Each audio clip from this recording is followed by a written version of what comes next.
copyrighted program created by the Rio Grande Oil Company. Los Angeles Police calling all cars. Attention all cars. Attention all Los Angeles County Sheriff's cars. Broadcast 147. A murder in the Verdugo Hills outside Glendale. That's all. Rosenquist.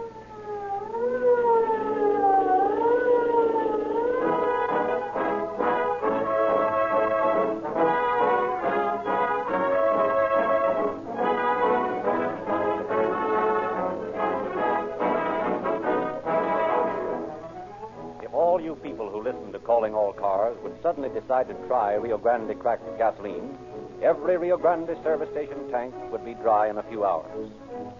Every week we appeal to all of you to drive into a Rio Grande station. And after every broadcast, hundreds accept our invitation. You look for the big Rio Grande sign. You see the slogan, Calling All Cars, cracks gasoline, and you drive in. If you followed our broadcasts carefully, you ask for a free copy of the Calling All Cars news and look for the illustrations of the 14 free gifts Rio Grande offers to boys and girls. Then you say, skeptically, to the attendant, well, fill her up with Rio Grande cracked. I've heard so much about it, I want to see how it's true. So, you get a tank full, and you get a handful of police money with your change, police money that youngsters are eagerly saving to exchange for Rio Grande's free gifts. And you start down the street expecting great things to happen. But nothing does. Well, remember, you've got at least a gallon or so of some other gasoline to use up. Perhaps you won't notice the difference until next morning when you step on the starter and find your engine roaring before you can get your foot off the button. You never had starts like that with any other gasoline. Get into second gear, speed up, and you can't help but notice how much peppier your car acts. How easily you pass other cars in traffic and speed ahead after traffic stops. Look for a hill. Go up it in high gear. You'll agree then that Rio Grande crack makes all the difference in the world in your car, and you'll realize then what we mean when we offer you police car performance in your car.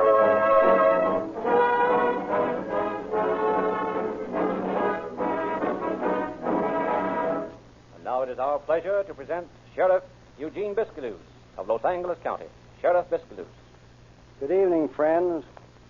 If an individual contemplating a crime, no matter for what motive, greed or revenge or whatever, could know what is common knowledge to every law enforcement officer, we would have no crime problem.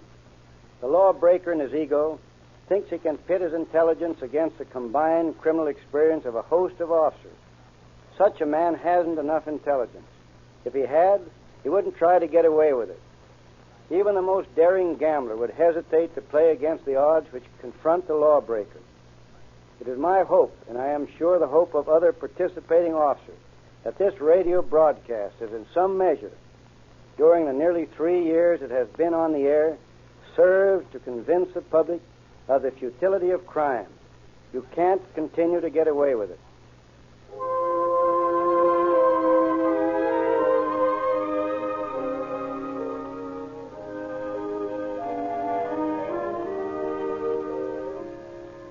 It is June 21st, 1913. Spring has come late, and the wildflowers are still blooming in the green Verdugo Hills above Glendale. Along a deserted path which branches up into the hills from the end of the car line walk a carpenter and a woman companion seeking the late blooming poppies in Larkspur. Oh, John, it's so lovely up here. It sure is pretty. Look at that patch of poppies down there by that pool. Gosh, just like a golden carpet. Let's go down there. All right. Only, Sarah, will you kiss me first? Now, John, don't be silly. Sarah. Listen, what's that? Sounds like somebody moaning. It came from in those bushes there. I'll take a look. The woman, all covered with blood. Here, Sarah, help me pull her out of here. She's trying to say something. Her tongue's too swollen. Her throat's cut. Horrible. Listen, Sarah, we got to get her to a doctor quick. Oh, we can't carry her. No, but I have it.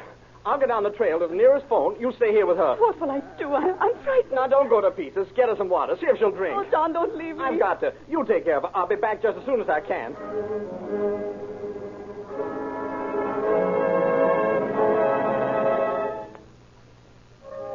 Deputy sheriffs arrive at the scene almost as quickly as the doctor, who has grave news for them. Well, Doctor, What is it? Yeah, it's bad, Sweetie. She was dead when I got here. But she was alive when you found her. Yes, sir. She was moaning, trying to tell us something. She died a few minutes after you left, John. At least she didn't moan anymore. It was terrible. Worse even than a moaning. Oh. Perhaps you better take the young lady out of this. That is, if you're through questioning her, Sweetie. Sure, go ahead. Take her home. She's all upset. Thank you. Come along, Sarah. Now, what have you found, Doctor? Well, her skull has been fractured by a blunt object. Her throat's been cut. Either injury could have caused death. Another strange thing, her hair smells of beer. Smells of beer, huh? Hmm? Well, here's the answer to this one. Look, Sweetie, the broken half of a beer bottle and some bloody stained bits. Looks as though he broke the bottle over her head and then cut her throat with a jagged end. Nice fellow. Yeah. Anything else, Moody? Well, a man's footprints lead from the place where the body was found to that pool down there. Toe prints are dug in there as though he'd stooped to wash his hands. Then the tracks disappear in the brush. That fellow who found the body said something about meeting a man as he came up the trail, didn't he? Yeah. Described him as middle-aged, stockily built, and in a hurry. Mm-hmm. Well, you boys spread around the neighborhood at the foot of the trail and see if you can find anybody down there who saw this man. And, Doctor, you better get the body into the morgue so we can go over the clothes for identification.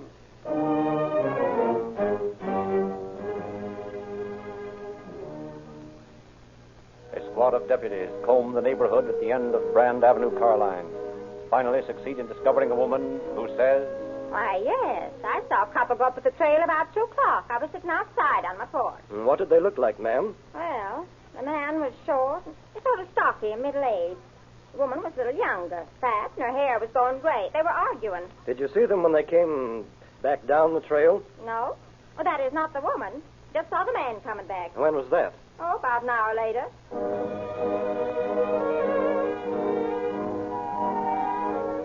Armed with this meager information, Deputy Moody reports to Deputy Sweezy at headquarters. Not much to go on, that's a fact, but it will help. What did you discover? Nothing much more. No identification on the clothing, excepting that the underwear was bought at a Los Angeles department store. There was a hole in the shirtwaist that might indicate a pin or something had been torn off it. And there's a white line on the ring finger of the left hand that might indicate the victim had worn a wedding ring recently. Well, that department store label in the underwear bears out a hunch of mine. What's that? That the victim and the murderer are from Los Angeles. How do you figure that? Glendale and Pasadena are both dry. They had beer with them. They must have bought it in L.A. Well, I think you're right about that, but Los Angeles is a pretty big town. We've got a devil of a job to identify her. We'll have to get a lot of publicity from the papers. And then when people start coming in to try to identify her, we'll have a department store dummy dressed in her clothes and see if they can identify her. Good idea. We'll get the papers to spread the thing tomorrow morning.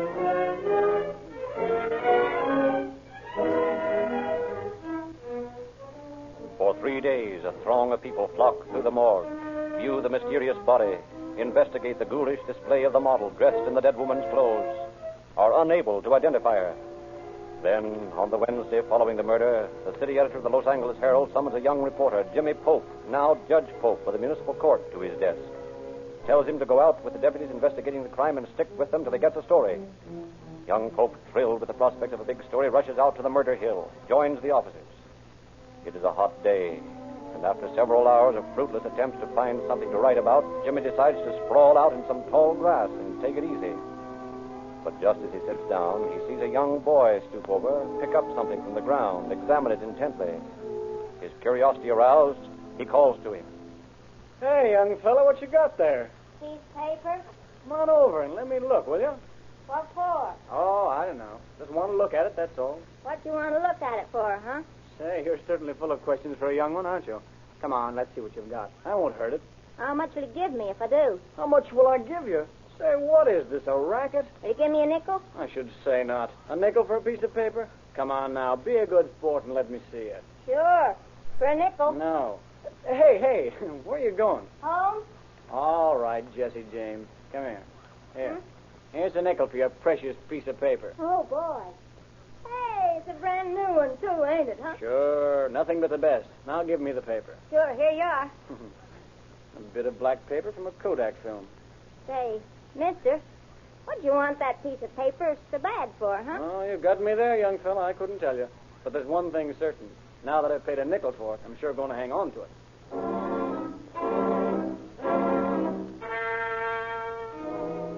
During the rest of the long afternoon, young Pope occupies himself with one thing and another.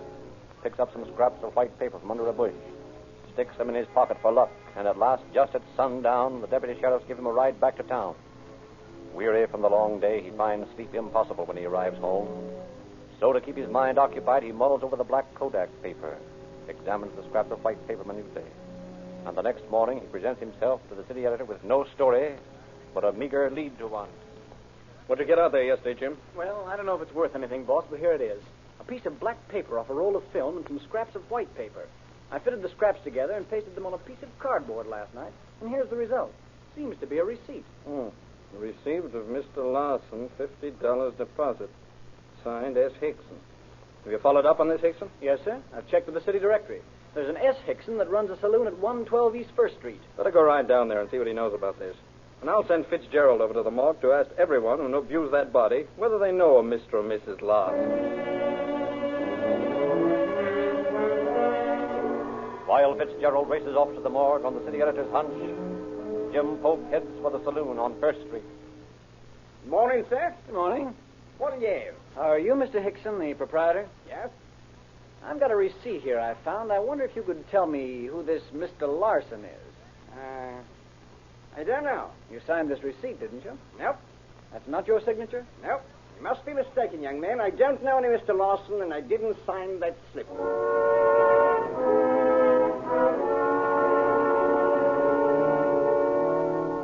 While Polk, crushed, reports his failure to the editor, Fitzgerald and the deputy sheriffs interview nearly 40 people who call at the morgue to view the body of the murder victim. Finally, a woman who stands looking at the clothed dummy in the outer office volunteers the first important bit of information. Some of those clothes look familiar. You happen to know a Mrs. Larson? Yes. What makes you ask? It might have a bearing on this case. Do you know where Mrs. Larson is now? Why, she went to San Francisco on Sunday. On Sunday? Yes, she left suddenly. Will you step in here, please? Pull the sheet off this one, will you, Steve? Okay. Recognize that body, ma'am? Yes, that's Mrs. Larson. Sure. Yes, of course. I'm positive it's her. Okay, Steve, thanks. Come this way, ma'am. Now, sit down right here, will you, please? I want to ask you some questions. All right. What could have happened to her? Who did it? That's what I want to know. That's just what we're trying to find out, ma'am. Now, what's your name? Mrs. Mary Garschweiler, Address? 1129 South Olive Street. And how long have you known Mrs. Larson? For years, Where did she live? over on West Pico. Number 12, 2 3/4. Did she live alone? No. She lives with her husband and her daughter. I see. Well, thanks, Mrs. Garschweiler. We'll get in touch with you when we need you.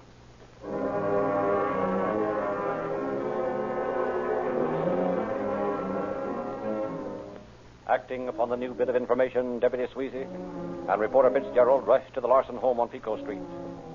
Not knowing exactly what to expect, the two men approached the house cautiously, ready for any surprise move the suspected Larson might make. But in response to Sweezy's knock, the door swings open. A young girl peers at them a brief instant, then slams the door shut again. Huh. That's a fine reception committee. What do you suppose made her do that? We'll find out soon enough. Maybe she thinks we're bill collectors. Then again, maybe she's been told not to open the door to strangers.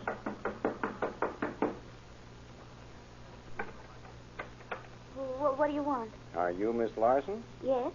Is your daddy here? Well, what do you want? Just want to talk to him, that's all. Well, he's not here, and I'm sorry, but I'll have to shut the door. Are you here all alone? Well, I don't see why you want to know. Better tell her who we are, Swizzy. The kid's scared of something.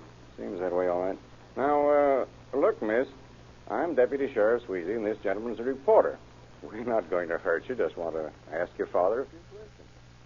Well, I thought maybe we were going to rob the house. Mommy told me not to talk to any strangers when she was away. Well, you don't have to be afraid of us, young lady. We're not here to harm anybody. You say your mother's away? Yes, sir. Daddy said she'd gone to San Francisco. Now, where is your daddy? Working? Yes, sir. I hate to have to do this, Fitz, but we need a positive identification. You mean take this kid down? Exactly. If it's her mother, she's got to know sooner or later anyway. Yeah, I suppose you're right. You're talking about my mother. Something's happened to Now, Mommy. wait a minute, young lady. We didn't say that anything had happened to her. We just... You did. You said I'd have to know about something anyway. Where is she? Where is This she? is going to be even worse than I'd figured, but it's got to be done. Taken to the morgue, the sob-racked child stands clutching Deputy Sweety's hand, looks for one instant at the body, then runs screaming out of the dismal place. Identification of the murdered woman is complete. A short time later, the grief-stricken child tells the two men a tearful story. Daddy and Mother left home together last Sunday about noon. They said they were going house hunting. Late that night, Daddy came back alone. He said Mother suddenly made up her mind to go to San Francisco. He said we'd follow her in a few weeks as soon as she found a house up there. And where is your daddy now? He's at work. He works in a barber shop Well, where is the barber shop? at 110 East First Street. 110 East First. Next door to Hickson Saloon.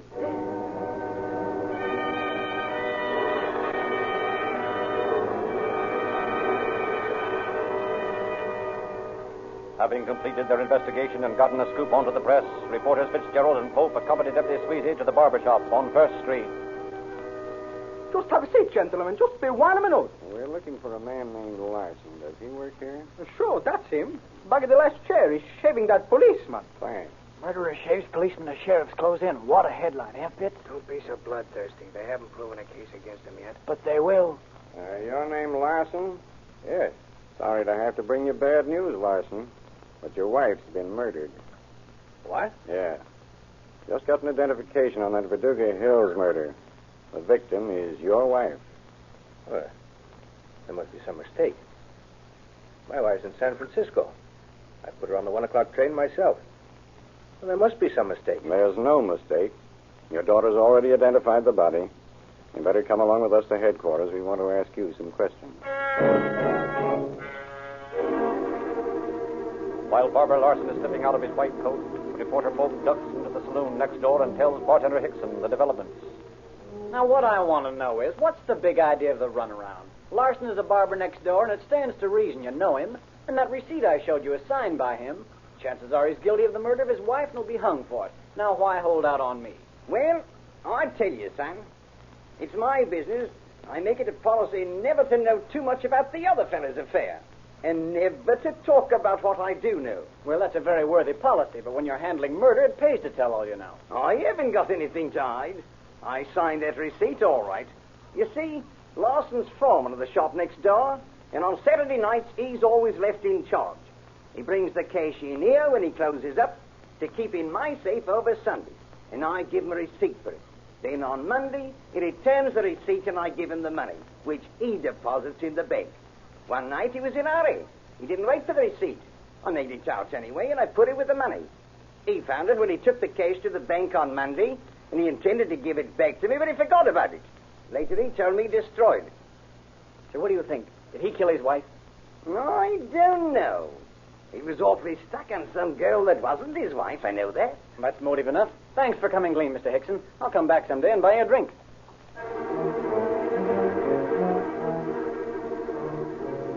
Pope joins the officers in the barber shop and tells them for the first time about the receipt and the story he has just learned from Hickson about the other woman. The officers immediately begin to search Larson's locker.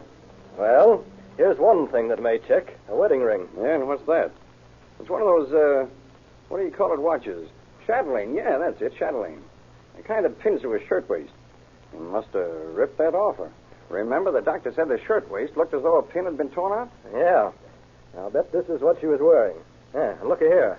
A picture of a girl in a nurse's uniform. With her name written across the bottom. Lulu Maud Carpenter. Not bad looking, is she, sweetie? Hey, wait a minute. What's up? Look, this roll of film here. Well, what about it? If I'm not mistaken, it fits this roll of black paper I got from the kid on the hill. My boy, you ought to be a detective. Why, I'm ashamed enough of myself as it is, being a newspaper man.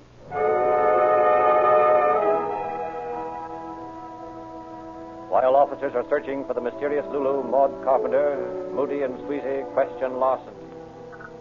We found some things in your locker down at the barber shop we'd like to ask you about, Mr. Larson. All right. Go ahead. This watch. Where did you get it? I I bought it years ago in San Francisco. How about this ring? Well, I bought that from a peddler on Main Street. Where's your wife, Mr. Larson? I told you I put her on the 1 o'clock train to San Francisco on Sunday. You viewed the corpse in the morgue? Yes? And you deny it's the body of your wife? Well, I can't be sure. I don't think it is. Mr. Larson, you know very well it is. Now, why don't you stop lying to us and make it easy on yourself? I'm not lying. I'm trying to help you. Listen, Larson. You say you put your wife on the 1 o'clock train to San Francisco Sunday. That's right. There is no 1 o'clock train that leaves for San Francisco on Sunday or any other day. You claim you bought this watch years ago. This watch belonged to your wife.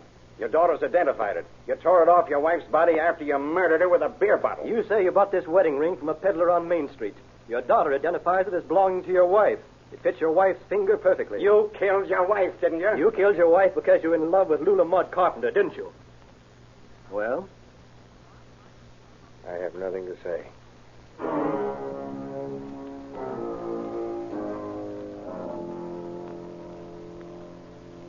In the face of Larson's bland refusal to talk, the investigation grinds on. Little bit by little bit, the evidence piles against Larson. A conductor on the Glendale line of the Pacific Electric says, Yes, I saw this man on Sunday. He got on my car about 1 o'clock down at 6th and Main and rode to the end of the line. He carried a bundle that might have contained bottles of beer. And from a bartender across the street, from the barber shop on First Street, Yes, I know Larson. I sold him 2 bottles of beer on Saturday night.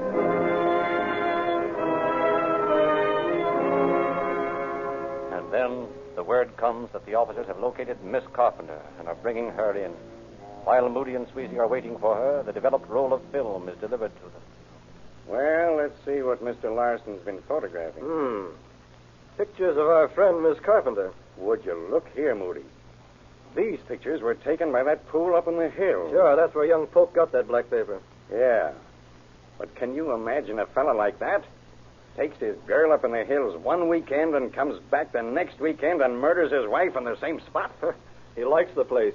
Maybe he'll buy a lot up there. Boys, we've got Miss Carpenter outside, sir. Send her in. Yes, sir. Will you come in, miss?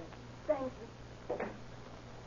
you. Sit down, please, Miss Carpenter. Thank you. I'm Deputy Sheriff Sweezy. This is Deputy Sheriff Moody. How do you do? Miss Carpenter, are you acquainted with Mr. Larson? Why, yes. The officers told me what you suspect him of.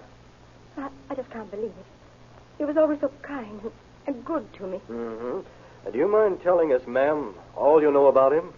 Well, I first met him last December when he came to my aunt's house to inquire about some real estate she was selling. He posed as a wealthy investor. Said he was single and lived at a downtown hotel. We became good friends after a while. He was very religious. Every Sunday, we went to church together. Do you recognize these pictures, Miss Carpenter? Oh, yes. Yes, of course. They were taken by Mr. Larson when we went to pick wildflowers. When was that? 2 weeks ago, last Sunday. And last Sunday, he took his wife to the same place where these pictures were taken and beat her over the head with a beer bottle. Oh, please don't. Did you notice Mr. Larson throw anything away while you were up there with him? Any piece of paper, that is? Why, yes, I did. He put his hand in his pocket for something or other and took out a piece of paper instead. He didn't seem to want me to see it, so he crumpled it up and threw it away. I shouldn't think he'd want you to see it. Here it is. A receipt for Saturday's take at the barber shop. He wouldn't want to admit that to you when he was posing as a rich real estate operator. No. No, I can see that now. When did you see him last? On Sunday evening. Just after he murdered his wife. Yes, I guess so. What did you do that night? I met him about 6 o'clock at the P.E. station at 6th and Main. We had dinner at a cafeteria, and then we went to church. After services, we had a dish of ice cream, and then he took me to the hospital where I was due on duty at 10 o'clock. Did he act nervous or upset? Yes, he did. He was very strange. He kissed me good night, but not in the way he usually did. I said I was afraid he didn't love me anymore, and he made a strange remark. I guess I'm just beginning to understand it. What did he say? He said, I think enough of you to make it possible for you to be my wife.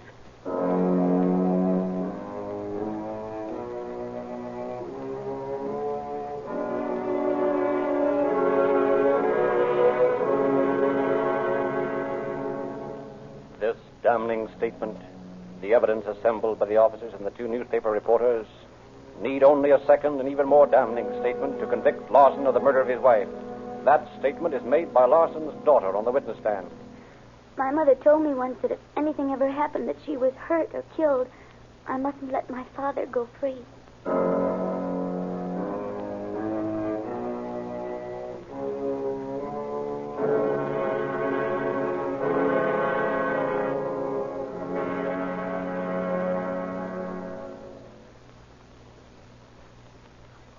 Larson could bring no defense to sway a jury away from the evidence of his guilt, furnished by Deputy Sheriffs Moody and Sweezy and reporters Jimmy Pope and Fitzgerald.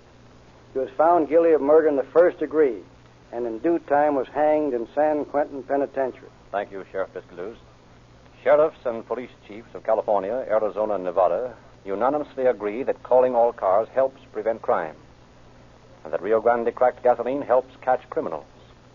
Sheriffs of many western counties specify Rio Grande cracked, as do the police chiefs of Los Angeles, Oakland, and other leading western cities. These men give gasoline its supreme test, and they know that Rio Grande cracked starts quicker, goes faster, and further. As a result of the recommendation, Rio Grande cracked gasoline powers more police and emergency cars than any other brand everywhere it is sold. You can get this same gasoline in your neighborhood Rio Grande station. But if you are going to enjoy police car performance in your own car, first protect your engine with Sinclair motor oil. Many oils break down at high speed. Many oils fail to lubricate fast-starting engines. But we guarantee that Sinclair motor oil will never fail to give your engine perfect lubrication. The impurities have been extracted, the wax, the petroleum jelly that weakens motor oils, leaving only pure, concentrated oil. Every Rio Grande dealer recommends and guarantees Sinclair motor oil.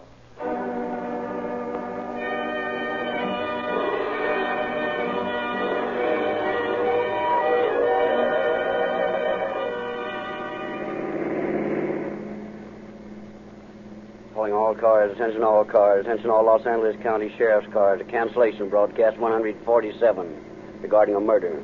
Suspect in this case now in custody. That's all. Rosenquist.